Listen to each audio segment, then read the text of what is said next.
Le village italien semble reposer dans un état de paix intouchable, entouré de montagnes qui le protègent comme les bras d'une mère. La vie se déroule lentement, chaque jour étant le reflet du précédent. Le prêtre, le père Lorenzo, perçoit sur chaque visage une familiarité presque ancestrale. Il s'occupait de l'église, un ancien bâtiment en pierre dont les murs résonnaient d'histoire, de foi et de sacrifice. Les villageois lui font confiance, le considèrent comme un guide spirituel et surtout comme un ami fidèle. Lorenzo, dans sa simplicité et sa dévotion, était pleinement satisfait de la vie qu'il avait construite autour de sa foi et de son service à la communauté. C'était un après-midi ordinaire, et le soleil se cachait déjà derrière les montagnes, laissant un voile orangé sur le village. Le père Lorenzo s'apprêtait à fermer la petite église lorsqu'il entendit un bruit qui le fit s'arrêter, un hurlement lointain, fort et effrayant, résonnait, brisant la tranquillité du lieu. Il fronça les sourcils, se demandant s'il s'agissait de son imagination, mais le hurlement se répéta, plus proche cette fois. Curieux et légèrement mal à l'aise, le prêtre sortit de l'église et regarda autour de lui. Soudain, il le vit, un grand loup imposant se tenait juste devant la porte de l'église, ses yeux brillant d'une intelligence inhabituelle. Les quelques villageois qui se trouvaient encore sur la place centrale le remarquèrent à leur tour, certains reculant avec un mélange de peur et d'étonnement. Ils n'avaient jamais vu un loup d'aussi près, et l'instinct de conservation les envahissait, tous, sauf Lorenzo. « Père Lorenzo, que fait-il ici » demanda l'un des villageois, avec anxiété.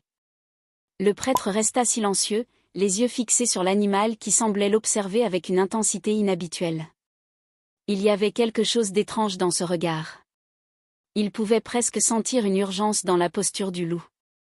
Malgré sa peur initiale, le prêtre ressentit une étrange connexion, comme si l'animal voulait lui transmettre quelque chose. Et à sa grande surprise, une idée lui vint à l'esprit, le loup semblait lui demander de le suivre. Le père Lorenzo hésita, les mains tremblantes, mais le loup, avec un dernier regard pénétrant, se retourna et commença à marcher vers la forêt dense qui se profilait, sombre et mystérieuse, à côté du village. Lorenzo prit une profonde inspiration, sentant le poids de son choix. Suivre un loup n'était pas une décision rationnelle, mais quelque chose dans son cœur lui disait qu'il ne devait pas ignorer l'appel. Après quelques instants de conflit interne, il fit un pas décisif en avant. La nuit tombait lorsque le père Lorenzo pénétra dans la forêt, le loup le guidant le long d'un sentier sombre et sinueux. Les ombres des arbres se projetaient autour de lui, créant des formes indistinctes qui semblaient surveiller chacun de ses mouvements. La pleine lune éclairait le chemin juste assez pour que Lorenzo ne perde pas la trace de l'animal, mais le silence de la forêt était interrompu de temps en temps par le bruit sec des branches qui se brisaient sous ses pieds ou par des bruits lointains qui auraient pu être faits par d'autres animaux. Plus il s'enfonçait, plus il sentait l'air devenir dense, chargé d'une tension qu'il ne pouvait expliquer. Des questions commencèrent à naître dans son esprit, pourquoi est-ce que je fais ça? Où cet animal m'emmène-t-il? Il regarda autour de lui, réalisant à quel point il était loin de la sécurité du village et de la familiarité de son église.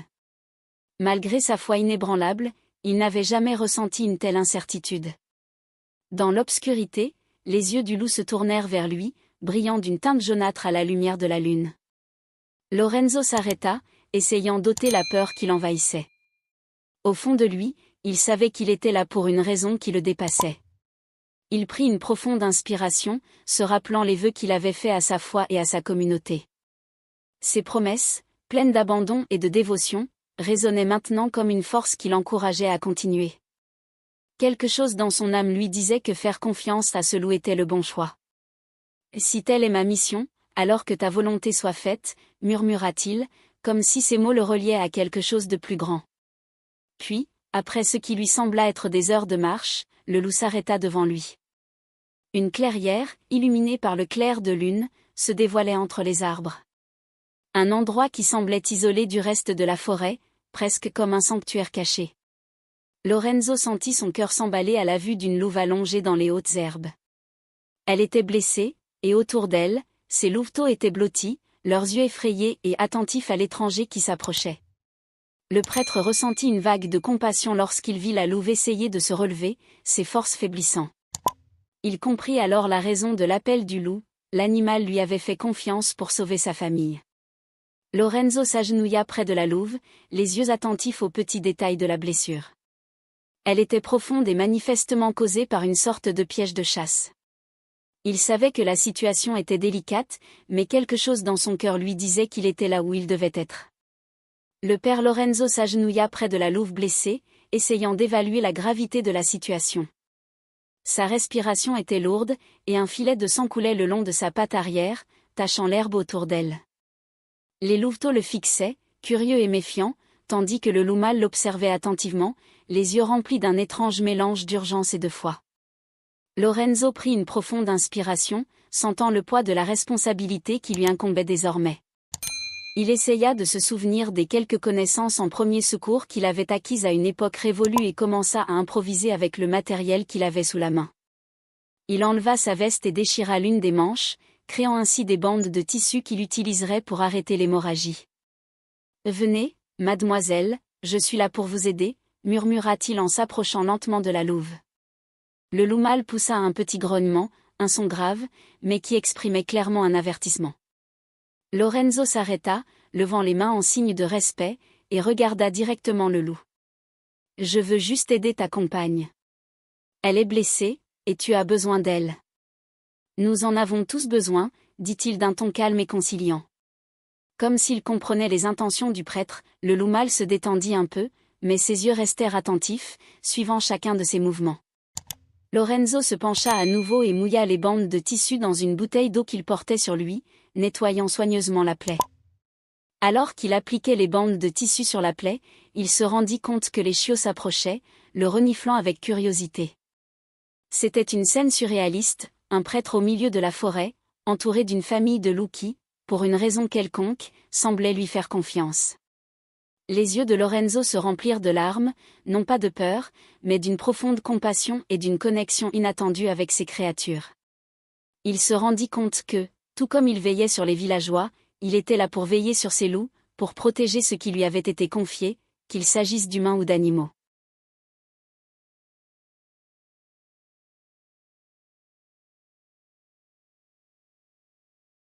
Merci, merci de m'avoir fait confiance, murmura-t-il, étrangement reconnaissant de l'opportunité qui lui était offerte. C'était comme si on lui avait confié une nouvelle mission, une mission de compassion. Lorsqu'il eut fini de soigner la blessure de la louve, il recula un peu, permettant au loup mâle de s'approcher d'elle. En les regardant interagir, le père Lorenzo se demandait dans quelle mesure ce qui se passait là était le fruit du hasard ou d'une intervention divine. La nuit devenait de plus en plus froide, et il savait qu'il devait protéger la famille de loups jusqu'à ce qu'ils soient en sécurité. Voici la correction du texte avec les erreurs grammaticales, de ponctuation et d'orthographe corrigées, ainsi que des améliorations de la fluidité du récit. À côté des animaux, enveloppé par le silence de la forêt et sous le regard attentif de la lune, il sentit qu'à cet instant, sa foi l'avait guidé vers quelque chose de bien plus grand qu'il n'aurait jamais pu l'imaginer. L'aube avançait dans la forêt et le silence était profond, presque oppressant. Lorenzo était encore assis à côté des loups, réfléchissant au sens de tout ce qui se passait, lorsqu'un bruit lointain rompit la tranquillité. Il leva la tête, attentif, et entendit des aboiements, des voix humaines, des chasseurs. Le cœur du prêtre s'emballa. Il connaissait bien les rumeurs sur les chasseurs qui traversaient la forêt, ne respectant pas les limites de la nature. Il savait que si les chasseurs trouvaient la famille de loups dans cet état, incapable de se défendre, les animaux seraient condamnés. Il regarda le loup mâle, qui avait lui aussi compris le danger. Ses yeux, autrefois calmes, montraient maintenant un féroce instinct de protection. Lorenzo se leva rapidement, cherchant une solution. De son regard, il chercha quelque chose qui pourrait l'aider, mais dans l'obscurité, les ressources étaient limitées. Il se souvint du manteau qu'il portait, sans hésiter, commença à improviser une sorte de civière. « Viens ici, camarade », murmura-t-il au loup mâle, qui s'approcha, l'observant avec une confiance que Lorenzo ne s'attendait pas à voir chez un animal sauvage. « Je vais avoir besoin de toi pour me guider vers la sécurité. » Doucement, Lorenzo souleva la louve blessée et la plaça sur la civière improvisée. Les petits, encore confus, entouraient leur mère, tandis que Lorenzo les calmait en leur murmurant des mots doux. Les aboiements et les voix approchaient à grands pas. Le prêtre regarda le loup mâle avec un mélange de détermination et d'espoir. « Montre-moi le chemin et je te promets que nous protégerons ta famille. » Avec un dernier regard dans les yeux de Lorenzo, le loup se mit en route, menant le groupe vers une partie plus dense de la forêt. Lorenzo suivait, portant la louve, tandis que les louveteaux marchaient à ses côtés, effrayés mais déterminés à suivre leur mère. Les chasseurs étaient dangereusement proches maintenant, et Lorenzo pouvait entendre leur conversation indistincte. Il ne pouvait pas les laisser découvrir les loups. Lorsqu'ils aperçurent enfin une ouverture entre les arbres, le loup mâle entra le premier, et Lorenzo réalisa qu'il s'agissait d'une grotte cachée parmi les rochers et recouverte d'une végétation dense. C'était un abri parfait. Lorenzo entra dans la grotte et déposa délicatement la louve sur le sol en terre battue. Les louveteaux se blottirent contre leur mère, qui poussa un gémissement de soulagement. Le prêtre se tourna alors vers l'entrée, sentant le poids de la responsabilité. Il savait qu'il devait protéger cette famille jusqu'à ce que les chasseurs abandonnent. Dehors, les voix et les aboiements se rapprochaient dangereusement. Lorenzo pria doucement, suppliant les chasseurs de ne pas s'approcher davantage. « S'il te plaît, Seigneur, qu'ils ne nous voient pas, protège-nous. » Les pas lourds des chasseurs et les aboiements incessants des chiens se rapprochaient de plus en plus. À l'intérieur de la grotte, Lorenzo surveillait l'entrée, son cœur battant frénétiquement. Les loups le regardaient en silence, comme s'ils comprenaient la gravité de la situation. La louve blessée pouvait à peine bouger, tandis que les petits l'entouraient, tendus. Enfin, une silhouette apparut à l'entrée de la grotte, éclairée par une torche à main. L'éclat vif frappa les yeux de Lorenzo, qui leva la main pour se protéger de la lumière. Il pouvait entendre le bruissement des feuilles sous les pieds des chasseurs et le grognement des chiens, impatients de prendre de l'avance.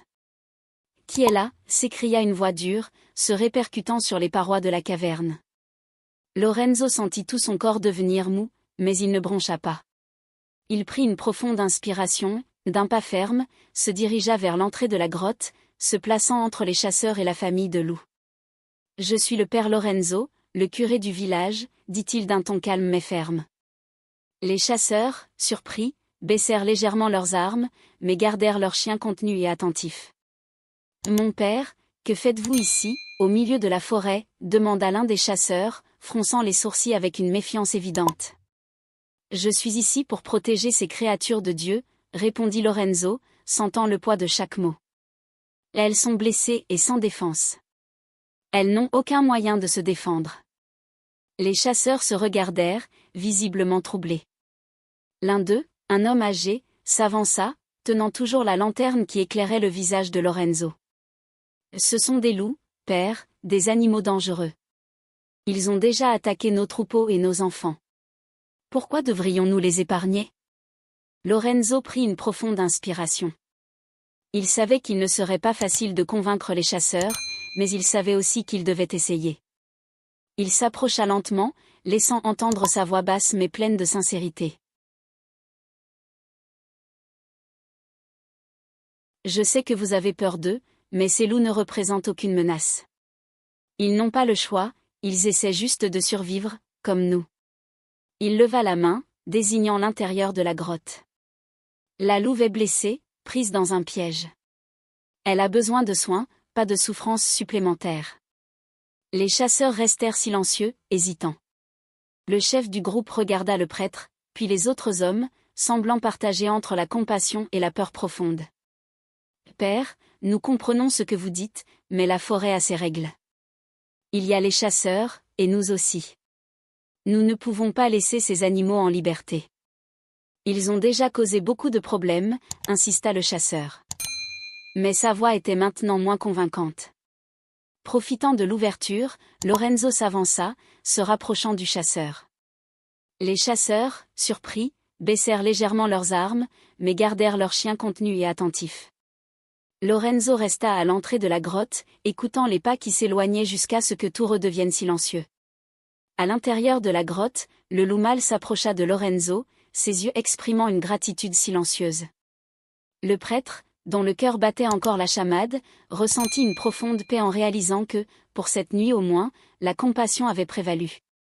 Lorsque les premiers rayons du soleil traversèrent les arbres, le village était déjà en effervescence. Les chasseurs étaient revenus et racontaient aux villageois la rencontre insolite avec le père Lorenzo et la famille de loups. La nouvelle que le prêtre avait protégé les loups blessés se répandit rapidement, provoquant des réactions de surprise et d'inquiétude parmi les villageois, dont beaucoup. Voici la correction de ton texte avec les erreurs corrigées. Ils avaient vécu dans l'idée que les loups constituaient une menace imminente. Pendant ce temps, Lorenzo et les loups étaient toujours dans la grotte. Il se rendit compte que la louve blessée avait besoin d'un endroit sûr pour se rétablir et qu'il ne pouvait pas rester caché dans la forêt plus longtemps. Déterminé, Lorenzo prit le chemin du retour vers le village, menant la famille de loups lentement, avec le loup mâle devant et les petits autour de lui, leurs pas encore hésitants. Lorsqu'ils arrivèrent au village, les villageois se rassemblèrent à l'entrée, fixant le prêtre avec des expressions d'incrédulité et de peur. Une femme prit son petit garçon dans ses bras, le serrant contre elle, et chuchota à une voisine. « Il a amené les loups ici. Êtes-vous devenu fou ?»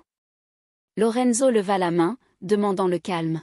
« Ces loups sont une famille qui a besoin d'aide. La maman est blessée et sans notre aide, elle ne survivra pas. Ils ne nous ont pas attaqués, ils ne sont pas une menace, dit-il en essayant de calmer le jeu. » L'un des chasseurs, celui-là même qui avait conduit le groupe dans la forêt, s'avança, visiblement agacé. « Père, je comprends ce que vous voulez faire, mais et s'ils attaquent nos enfants, nos troupeaux ?» Lorenzo regarda l'homme dans les yeux, le visage sérieux mais doux. « Je prendrai mes responsabilités. Je ferai tout ce qu'il faut pour les remettre sur pied, et quand ils seront prêts, nous les relâcherons en toute sécurité dans la forêt. Ce sont des créatures de Dieu, tout comme nous. Ils méritent la compassion. » Après quelques instants de murmures et de regards échangés, certains villageois commencèrent à céder. L'une des femmes les plus âgées, qui avait tout observé en silence, s'avança et prit la parole. « Si le père Lorenzo croit que ces loups ont besoin de nous, qui sommes-nous pour le remettre en question? Il a toujours été à nos côtés. C'est peut-être à notre tour de lui rendre cette confiance. » Avec son soutien, certains villageois acceptèrent d'apporter leur aide. Ils décidèrent rapidement de préparer la vieille grange du village pour en faire un refuge temporaire. La louve pourra s'y reposer, pendant que Lorenzo et d'autres s'occuperont d'elle. Les villageois installèrent des couvertures, improvisèrent un point d'eau et de nourriture, et transformèrent la vieille grange en refuge. Une fois la louve installée et le loup mâle toujours à ses côtés, Lorenzo passa ses journées à s'occuper d'elle avec dévouement. Il était toujours entouré des petits qui étaient déjà plus curieux et même confiants, car il jouait avec le prêtre et les villageois. Les enfants du village, enchantés et fascinés, passaient des heures à la porte de la grange, observant la famille de loups et posant des questions au prêtre. « Père Lorenzo, pensez-vous qu'il nous aime ?» demandait une petite fille, les yeux pétillants. Le père Lorenzo sourit en regardant les louveteaux qui jouaient avec un bâton. « Je pense que oui, ma chérie. Ils savent qu'ils sont en sécurité ici. » Au fil des jours, la peur initiale céda peu à peu la place à une coexistence prudente. Même certains chasseurs commencèrent à participer aux soins, guidés par l'exemple de Lorenzo. L'un des chasseurs suggéra même de faire venir un vétérinaire de la ville voisine pour évaluer la louve blessée, ce que le prêtre accepta avec reconnaissance. Chaque jour, la présence des loups devint naturelle pour le village, et Lorenzo se rendit compte qu'une transformation subtile était en train de s'opérer. Les enfants apprenaient à observer les animaux avec respect, tandis que les adultes réfléchissaient à l'importance de préserver l'harmonie avec la nature. Le temps passa, et la louve blessée finit par se rétablir. Elle marchait désormais d'un bon pas, et ses louveteaux grandissaient en bonne santé et enjoués. Cependant, le père Lorenzo savait que le moment des adieux était proche. La famille de loups appartenait à la forêt, et bien que le village les aimât, ils ne seraient jamais leur véritable foyer. Le cœur brisé, il commença à organiser le départ des loups. Le matin du jour choisi pour les adieux, Lorenzo réunit les villageois pour une brève cérémonie. Les enfants, émus, tenaient de petits bouquets de fleurs sauvages qu'ils offraient aux loups. Les adultes, dont beaucoup s'étaient d'abord opposés à la présence des animaux, se montrèrent compréhensifs, comprenant l'importance du geste. « Aujourd'hui, nous allons rendre ces animaux à leur maison dans la forêt, » déclara Lorenzo, la voix remplie d'une tendresse solennelle. « Ils nous ont appris autant que nous leur avons appris. Ils nous ont montré l'importance de la compassion, de l'acceptation et du respect de la création. Que cet adieu nous rappelle toujours de protéger ce qui est sacré dans la nature. » La famille de loups sembla comprendre l'atmosphère de l'adieu, restant près de Lorenzo et des villageois. Le loup mâle, qui avait toujours tout observé d'un œil attentif et protecteur, se tenait maintenant à côté du prêtre, presque comme un gardien silencieux. Le village suivit Lorenzo et les loups dans la forêt en une procession silencieuse.